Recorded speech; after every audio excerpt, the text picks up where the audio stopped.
Ya. Dan kita mau membahas nih mengenai partisipasi tim Indonesia yang sepertinya ini sudah yang akan ke-12 kali. Betul. Tapi kemenangan juga baru akhirnya sekali ya waktu itu Iya. didapatkan begitu oleh tim Indonesia. Apa dari pengamatan Bung Akmal dan juga nanti Coach Fahri yang membuat sulit sekali untuk Indonesia mendapatkan kemenangan dari beberapa kesempatan itu? Ya kalau bicara sejarah paling banyak tampil itu adalah Thailand dan Vietnam. Thailand dan Vietnam sama-sama 17 kali. Indonesia ini adalah kesempatan yang ke-11 kan. Ada beberapa event Indonesia tidak ikut, utamanya di awal-awal dulu gitu kan. Nah ini yang menjadi PR adalah yaitu kita ketika menghadapi fase-fase knockout ini yang menjadi problem tersendiri. Sebagai contoh misalnya dari 2013 kita juara, kita 3 kali menjadi peringkat ketiga. Itu prestasi terbaik kita. 2017, 2018, 2019.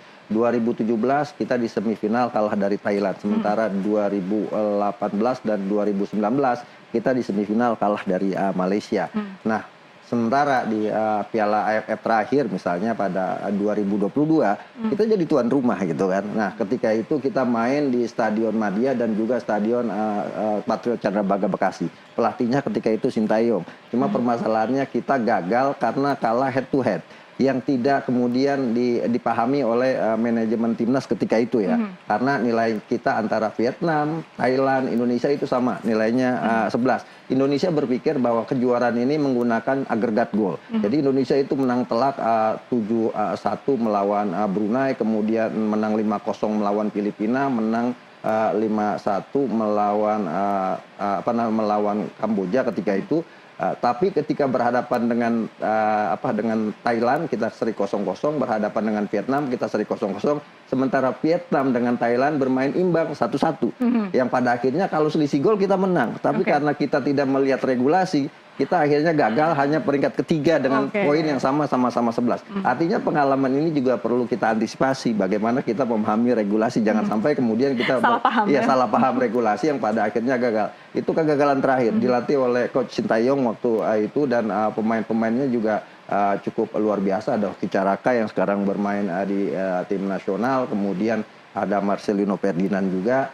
Jadi pengalaman-pengalaman ini mungkin bisa dijadikan rujukan oleh Coach Indra untuk saya pikir Coach Indra sudah melihat dari mulai dia juara sampai sekarang apa problem yang terjadi oleh timnas kita sehingga kita kemudian gagal meraih prestasi. Orang mungkin beranggapan ini piala yang nggak perlu, piala ciki nih gitu kan fans-fans kita. Tapi menurut saya ketika kita tampil dalam sebuah kejuaraan maka target setinggi-tingginya harus kita capai gitu kan. Artinya AFF ini kan ada level-level yang yang paling rendah dari kompetisi antar negara di level internasional.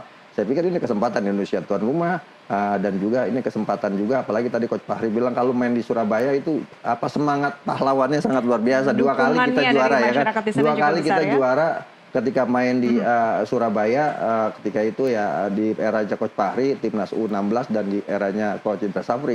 Saya pikir dengan materi yang ada saat ini tinggal bagaimana menurut saya bukan mendahului takdir ya. Saya pikir kita bisa lewati grup A ini dengan tidak terlalu sulit. Tinggal bagaimana kita berhadapan nanti dengan yang saya perkirakan adalah yang lolos antara Vietnam, Australia di grup B atau di ini Thailand dan Malaysia di grup C. Nah, tim-tim yang secara permainan itu karakternya hampir bisa dikatakan setara dengan ini. Australia kalau dia memainkan U19 ini kan usia yang sejatinya sudah banyak yang main di senior gitu kan.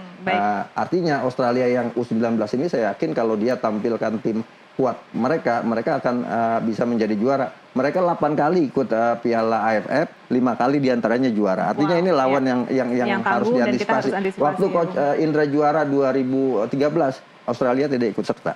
Oke, jadi menangnya mungkin juga ada faktor itu juga bahwa tidak ada yang paling tangguh dari negara-negara yang biasa bertanding di situ. Tapi artinya kita tidak boleh punya mental menyerah. Australia juga pernah kita kalahkan kemarin di Piala Asia U23 kan kita kalahkan 1-0. Bukan mustahil bisa kita kalahkan di event ini. Coach Fahri juga punya pengalaman pernah melawan Australia dan bersaing di sana juga dan saya pikir kita dalam konteks ini punya kesempatan yang sama, tinggal bagaimana tadi membangun kepercayaan dan yakin ketika masuk lapangan bahwa kita bisa mengalahkan mereka.